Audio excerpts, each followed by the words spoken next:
I'm back. Took a couple of weeks off just to celebrate some things with family, spend some time with the family. Things professionally were going on, all good, and now we are back. Welcome to another episode of TMG Reacts. I'm your host, I am the author, I am the creator, Glenn. How to Get Great Dating Outcomes in a Modern World, parts 1 and 2 of our TMG Book Series. Be on the lookout for part 3. We think we may be doing that a little bit sooner than we anticipated. Make sure if you have not, you click and subscribe, hit the notification bell so you can get all of the notifications that come your way.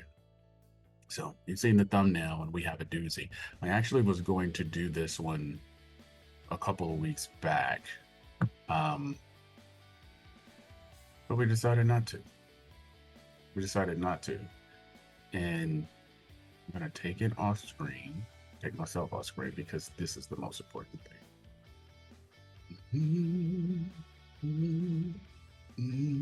Then I can add myself back in post.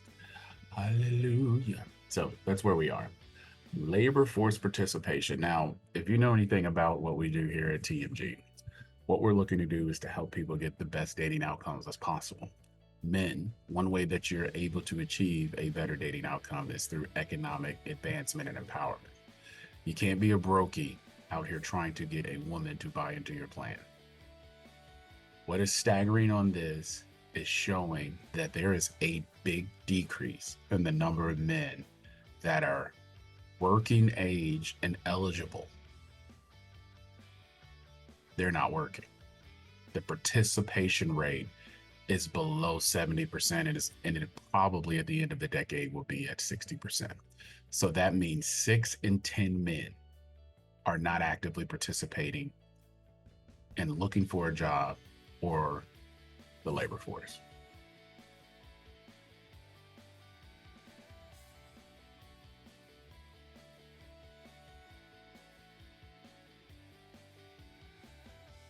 That is a horrible statistic. Sorry. Horrible statistic. And men, if you don't have money and you don't have an economic path forward, you're never going to have any hope that you can have a woman, have children, and leave a long-term legacy as a result. Here at TMG, we believe that the best outcome for any society is men and women, one relationship, one man, one woman, long-term relationship, marriage, children, legacy as the result. When you tie yourself to something that is bigger than yourself, it's not just about you, you're able to endure more. Problem is we don't have any endurance or resiliency because everything is so selfish. Everyone is so self-focused. That's fine if you have goals and you want to, quote, take care of yourself and take care of your needs. But when you stop making it about you and start making it about the others that are connected to you, you have a different outcome. So this comes from CNBC, the U.S. Bureau of Labor Statistics. So this is all data that's been conducted by our federal government. So this is an opinion that you're seeing. This isn't a desire or a wish or a hope. These are the numbers that have been taken over, well over a 60 to 70 year period. So without further delay, let's react. Force, especially men aged 25 to 54, who are often considered to be in their prime working years. As of August 2024, 13.7% of prime age men were not working, compared to just 7.2% in 1954. The long-term... Hold on. 15% of men not working is unacceptable. Let's double than what it was in 1950. Decline in labor force participation. Fair use. By so-called prime age men is a tremendous worry for our society, for our economy, and probably also for our political system. So I mean, we're seeing it right now. I've talked about a couple of videos that you guys make sure you go and check out the channel and check out our content. Love the response that we're getting.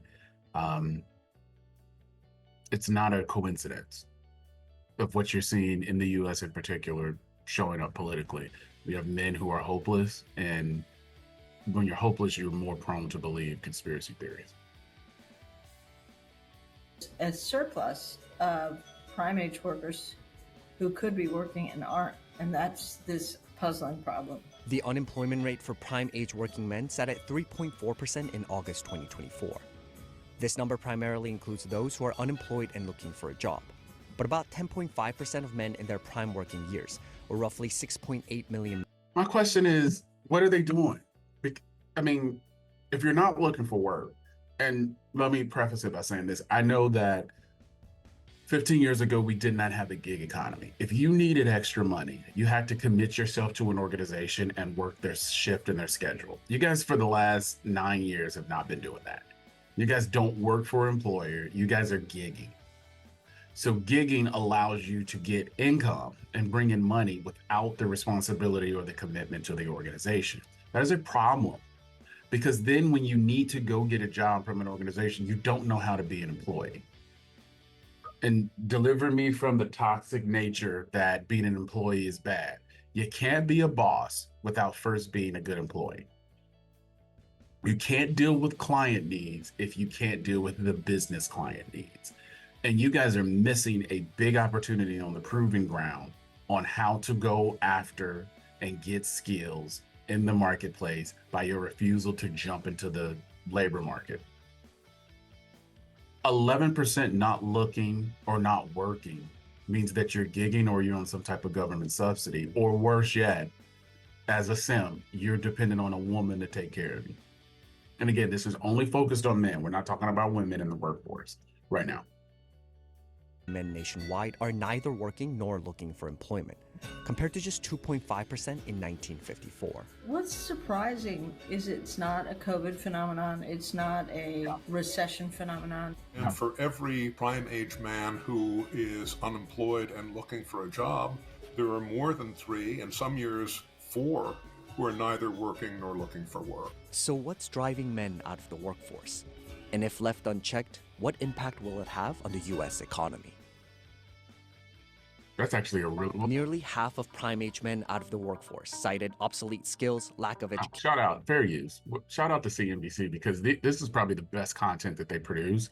It's all data driven, and they limit their spend on it. And there's one on home ownership. I'm probably gonna do next, just to let y'all know, because the home ownership thing is actually really funny. But okay, let's get into the why. So let's see how they set it up. So I know that I'm aligned with what they're doing.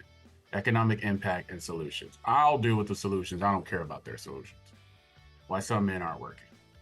Half of prime age men out of the workforce cited obsolete skills, lack of education and training, poor work record, or security issues as a reason preventing them from work.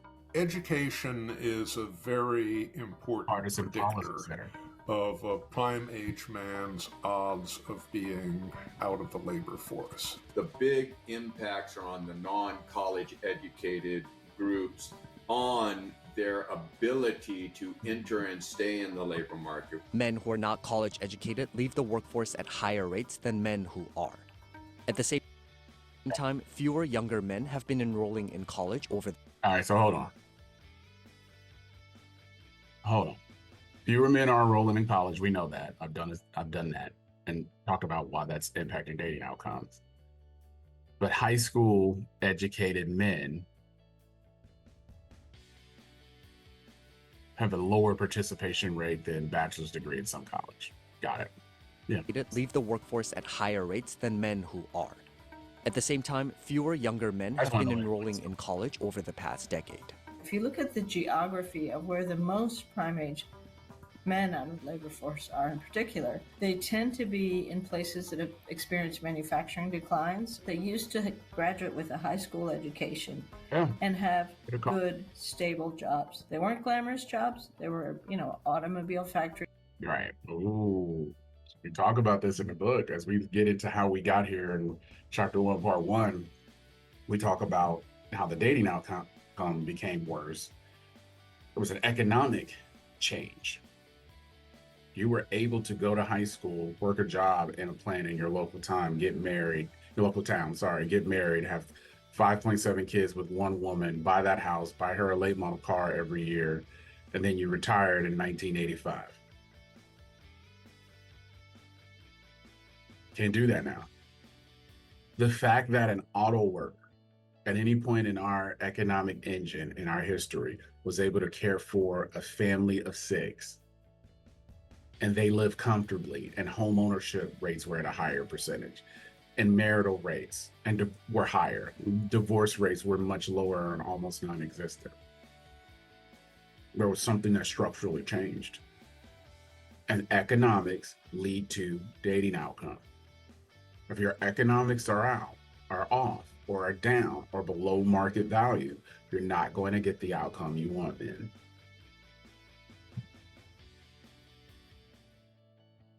Sometimes mines, other manufacturing jobs, but they were respected, they were stable, and they could support a family. Since then, due to technology-driven growth, a little bit due to Chinese competition, you've had a lot of manufacturing firms and the places where they were located that were one-horse towns become ghost lands, right? Wages could also be a contributing factor. Median annual wages for men with a high school diploma have fallen from just over $57,600 in 1973 to $45,000 in 2023, adjusted for inflation. I was going to say, it has to be adjusted for inflation. There was no way someone in 1970 was making $57,600. So men are earning less. That's a $12,000 difference based on education. The number is not that appealing even for college, for some college. This is what we talk about here over at TMG. Men, 18 to 33, put your head down. Get yourself a high-value skill. These are not going to be high-value skills, guys. Get you a high-value skill. Evaluate the market, take a look, see where the opportunity is, get the skill, meet that need, and profit from the market. Deliver me from another car rental place or a car lot. Deliver me for another clothing brand.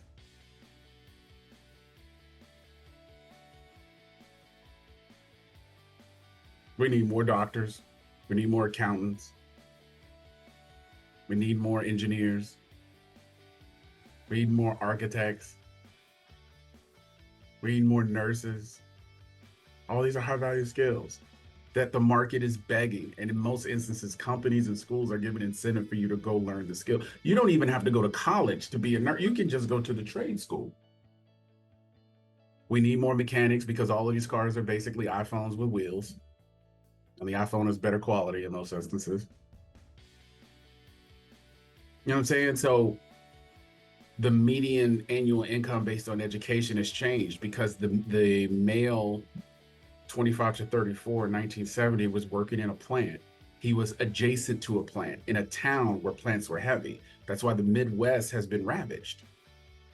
Everybody lived in those towns and the Rust Belt, and now they've moved to the Sun Belt, and the Sun Belt is a service economy. I get it. I studied outsourcing. I understand insourcing is now happening. I get it. But it's your job to go figure out a high value skill, not the markets. At the same time, wages for those with a bachelor's degree or more have increased by about $6,300 during the same period. This decline in earnings led to a 44% growth in the exit rate of men without a college degree from the workforce between 1980 and 2019. Okay, I think, honestly, status plays more of a role. Between 1980 and... That's actually really key because that status update will show that status is important. 1980 to 2019 was outsourcing. Outsourcing took hold and took root in the United States, guys, particularly in the 1980s. And then by the time the 90s got here, we moved to a service and a tech-based economy. And then we saw consolidation across all industries in the 2000s and 2010s. So now in 2022, you're going to see I've already said it here, you're going to see the last bit of consolidation where your choices are going to be 1 through 3 for any particular industry, unless it's a local guy who just meets the market need, which is possible. But men are exiting the workplace because if I got laid off from the plant, I got injured at the plant and I can't do that job anymore and I have no skill, they move to construction. Construction is cash-based. It's variable.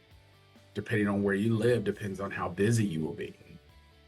Or you have to move into the service-based role. And most men who were exiting the workforce between 1980 and 1999 weren't trying to go into a service-based economy. They like building things. And then this goes into the difference of what men like versus women. Women like to be in most support roles, providing immense value back to their clients and to their business. Men want to actually build something tangible. They want to be able to point to something when they're dead and gone that they develop. That's men. Remember, here at TMG, men are past the line. The line is people who qualify for a relationship. Men are modern, traditional, or high value. Males, city boys, guys, dudes, and boys are not eligible or do not qualify for a relationship. And if you're a male, a guy, or a city boy, and you're in this percentage, this is why your relationship outcomes are so poor. You haven't moved past the line. So it's a you problem. 2019. I think, honestly, status plays more of a role than wages. As I said before, you had a manufacturing job, it was respected, you were part of a community, breadwinner for your family, you had organizations like unions or Rotary clubs that surrounded your job, and that's gone. In general, men without children are also less likely to participate in the workforce compared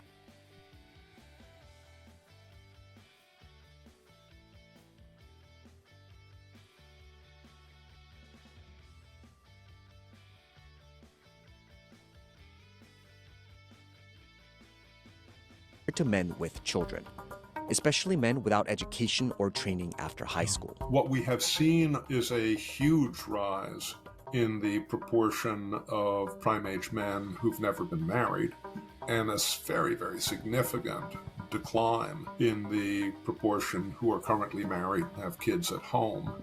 And those two trends track. But here's also the other proportion. Men who are married with children at home are doing 50% of all the child care and the household care. That's one. And then two, the men who are married with children at home are having better professional outcomes. Now, you guys can miss me with all of these solopreneurs that you guys follow on TikTok that are talking about how great their quote business is, but they really had COVID money handouts and they gig on the side to cover their losses each month. That's not a business.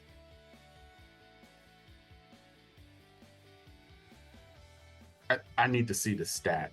Let me see if I can find it real quick.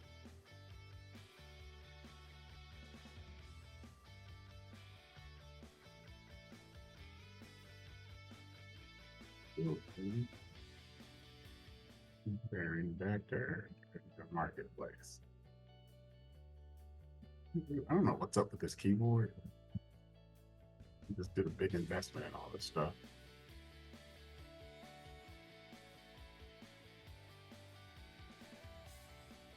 That's funny. I can tell you the answer to that.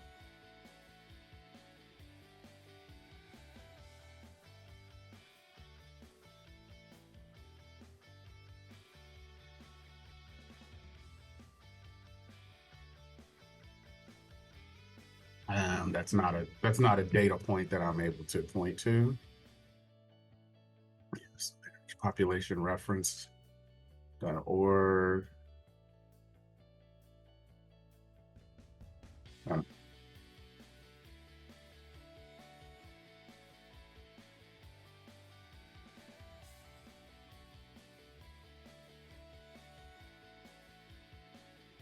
Closely with the big changes that we've seen about male attachment in the labor force. Correlation isn't always causation, but looking at that correspondence is real important, I think. Meanwhile, 57% of the roughly 10% of men not looking for work said their physical or mental health was the main reason for not being employed.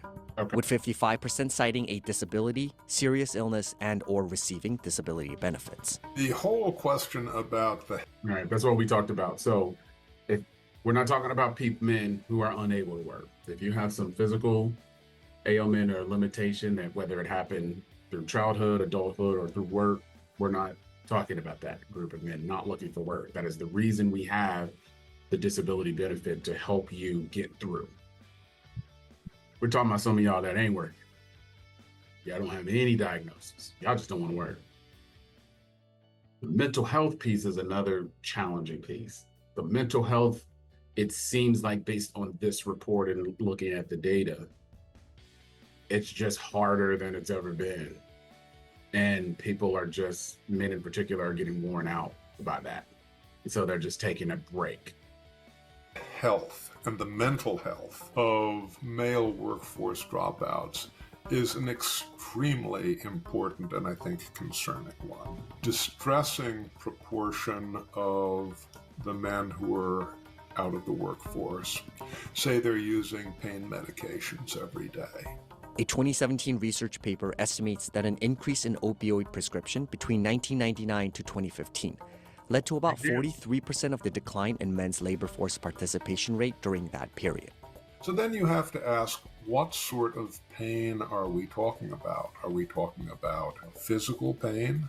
Are we talking about metaphysical pain? There's an enormous amount of depression, mental health challenges that men in this grouping face. Some of this is a chicken and egg question.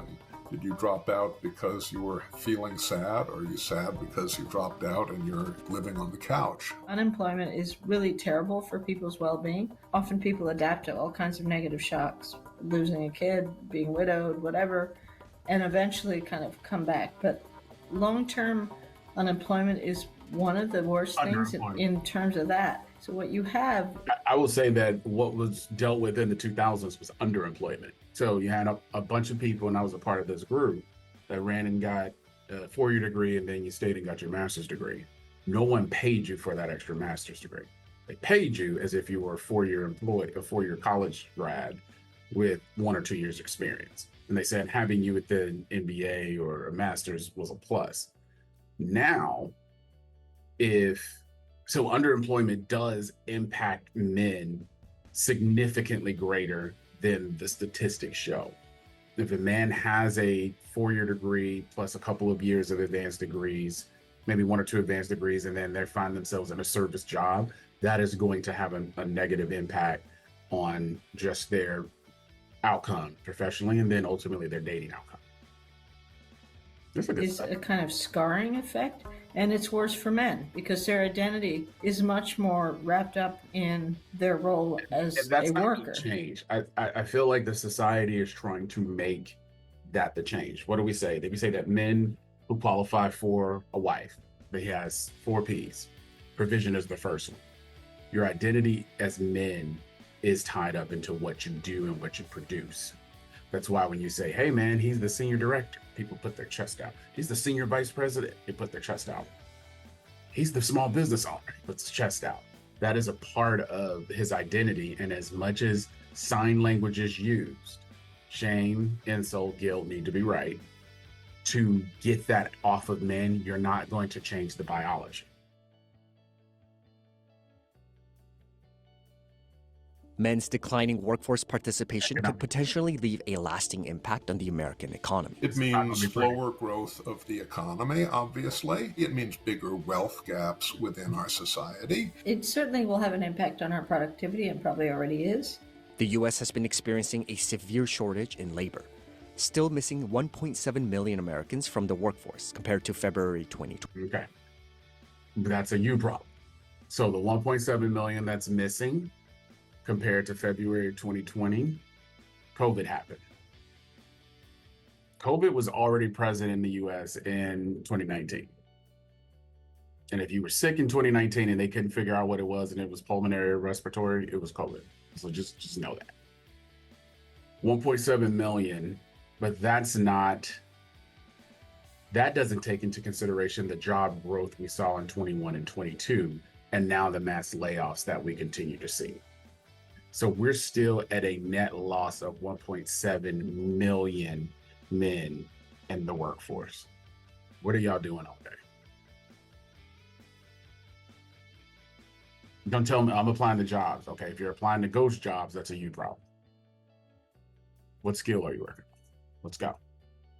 But the U.S. Chamber of Commerce doing this report, the chambers of commerce were designed to help accentuate the financial viability,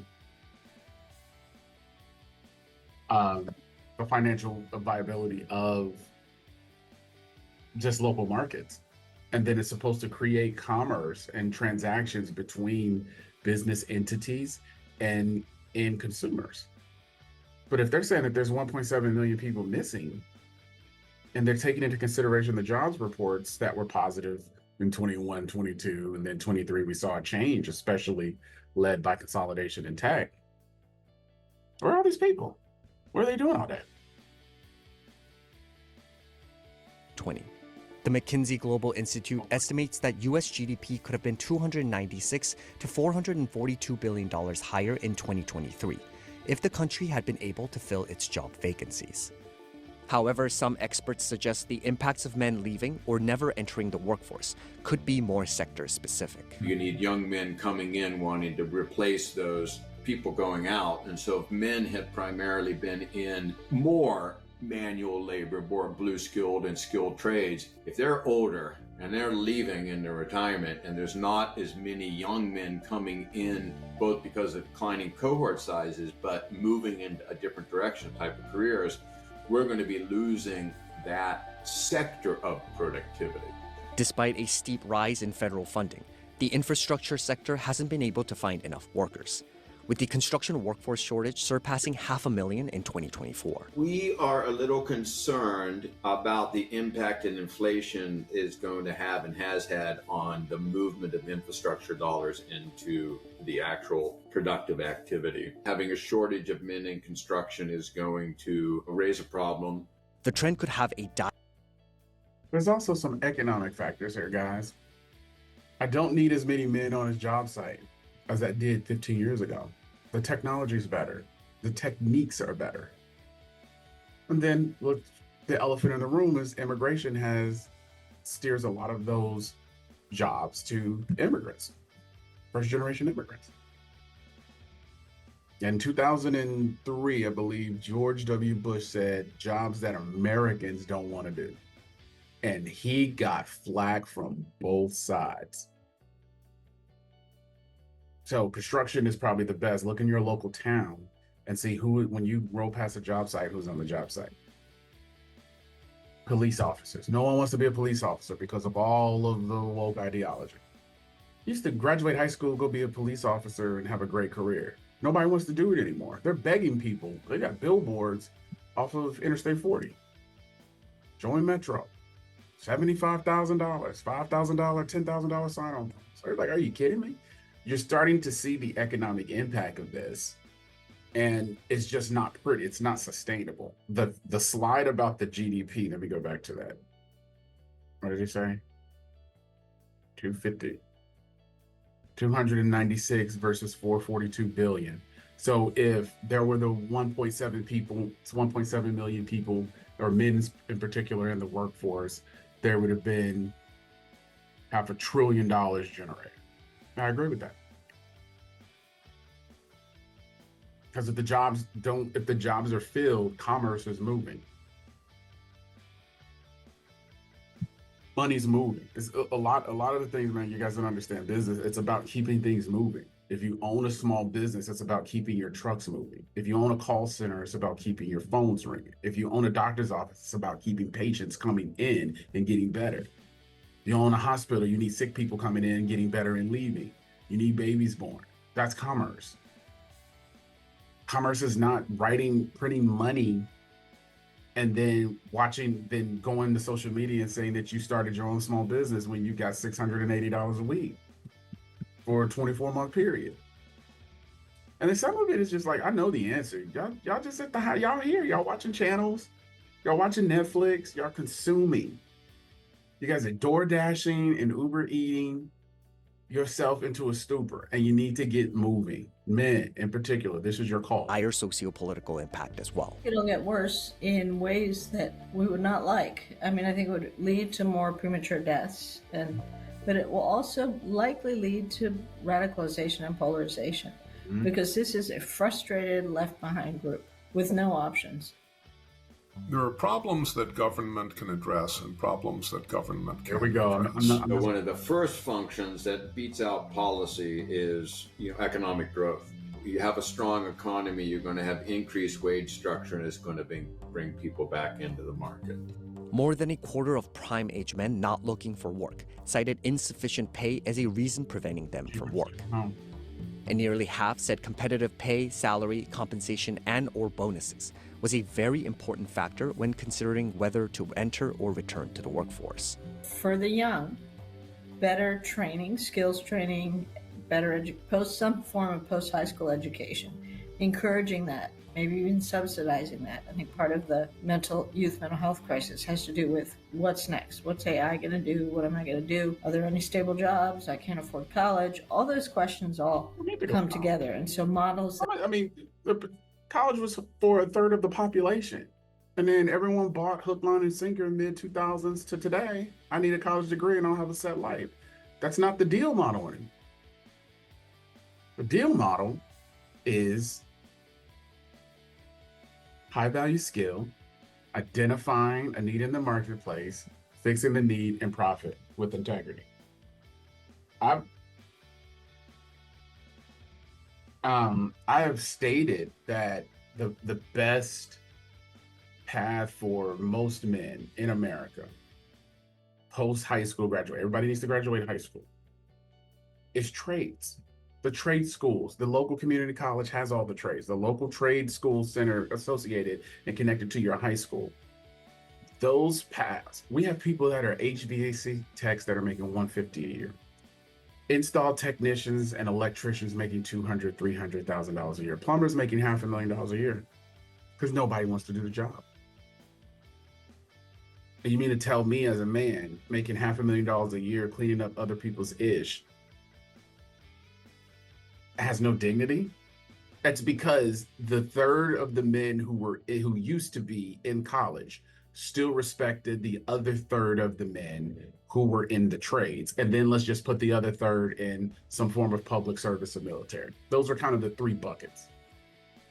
College age, high value, high white collar skill, military, first responder, service, active duty military, and then you would have people that were in the trades. That was kind of the numbers. That's a rough estimate. But all three of those groups respected what the other men did because it all provided an impact back to society. The problem, as you see in some of the videos that are being used here, fair use CNBC, is the men don't respect what the other men are doing. There's a lack of respect and mutual respect. And then we're all sitting here wondering why you guys are in the state that you're in. And then God forbid you introduce a woman to this. Then y'all wondering like, why ain't she acting right? Because that help them kind of give them a jump start can be really effective ways of intervening. High school is okay. And this is the last thing I'm gonna say. Financial literacy classes growing in high schools, with middle schools the next target. I 100%. If you have not, buy the book, The Total Money Makeover by Dave Ramsey. If you are looking at this channel right now, you fit the demographic profile. You are lower to upper middle class and you have debt. You need to address your debt. When you don't have debt and you have income, you have more options. Stop listening to the ticky-tock people who are telling you to take out $150,000, $300,000, $700,000, $800,000 on a business loan. You don't need to do that. You need to pay off your debt. If you work a 40-hour-a-week job, you need to work another 25 hours on the weekend because you have debt. Pay off your car, pay off your credit card, pay off your student loan, and then in a couple of years, you'll have this magical mound of cash waiting for you. And then you can start doing the things that you want to do. But if you never take the time to get financially literate, The Total Money Makeover by Dave Ramsey. If you never take the time to get financially literate and understand that money is a tool and not the end goal, which is what the middle class struggles with, is you're never going to get to this point, man. And you're never going to get the relationship outcome. You came to this channel not for a business lesson, but if you've been to any part of TMG, if you see me on podcasts, the lines between business and how business works, whether you're a small business owner or corporation, an aspiring executive, and dating, all the same. That's what we talk about here. That's the lane. So if you're interested in that, you're going to get that here. If you're not, there's somebody over there yelling and talking about women ain't ish, and they're the reason that he's not having a good dating outcome and he'd rather go overseas. This ain't that channel. There's accountability over here. There's love, there's the light over here. We want you guys to succeed. We want you to become financially literate because the impact for society deems it more valuable than you being financially illiterate.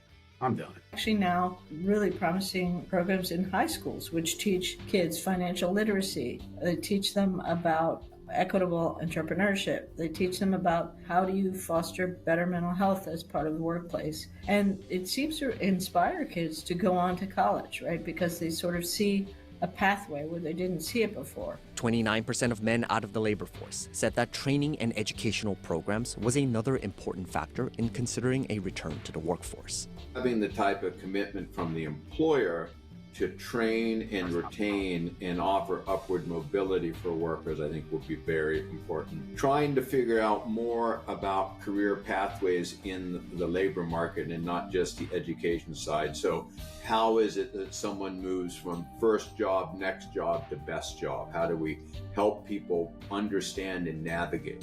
Nearly a quarter of working Americans said they weren't satisfied with their growth opportunities in the workplace, compared to other OECD countries that on average spend 0.1% of their GDP on training their workers. The US spent only 0.03% of their GDP on job training in 2022. Older age groups, it's tougher. You're probably not going to get these guys to retrain, but there are a lot of programs that have largely been pioneered in the UK, much more than here, but we're starting to pick up on them, that literally just try and reboot community activities. They get these isolated people in despair out of their houses. It can make a difference. Social programs like disability benefits spark contentious debate. It's very controversial. People have very strong opinions about this. While we don't know why it is happening, we can be pretty clear that the social welfare programs are helping, and the disability programs are helping to finance this situation in a way that was never originally intended. A 2018 analysis by the Joint Economic Committee found that 64% of prime-age men who aren't working were receiving some sort of government assistance. So the one benefit that they rely heavily on is disability insurance. One, because they often are unable to work if they have a physical injury or high levels of addiction or whatever. But it also provides health insurance, which is huge. Very much against the initial intentions of the founders of the program. They've ended up with a perverse situation that too often subsidizes or even incentivizes helplessness and long-term dependence. If we thought about a system in which we had a work-first principle where the incentives were for getting the training and then showing up at the job and then staying at the job, I think we'd be in a lot better place than we are today.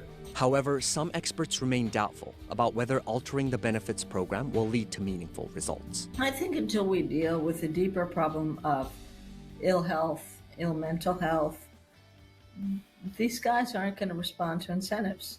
Everybody is responsible for their brothers. Everybody's responsible for their neighbors and their friends. And we ourselves as citizens can help to shine a spotlight on this. It shouldn't be America's invisible problem. And the more that we talk about it, the more that we pay attention to it, the closer we get to turning this around.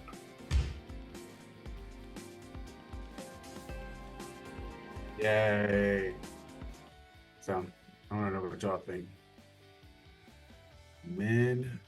Why are men leaving the workforce? I think we've done enough of the work here to help you guys understand why men are leaving the workforce and what the solutions are. But what we believe here at TMG is that one man, one woman, long-term relationship, marriage, children, that's the result. Long-term legacy, that's the outcome. When you start with the outcome and you work your way back, it's easy to enter into it. You guys, if you lived your life like that, I know the principles are they're biblical, so don't come here saying that you want it to be something else. And the beliefs are proven by results. The people that I interviewed and spoke to for this book, the people that I talk to on a daily basis about some of the challenges they're dealing with in business and relationships, it's the same thing.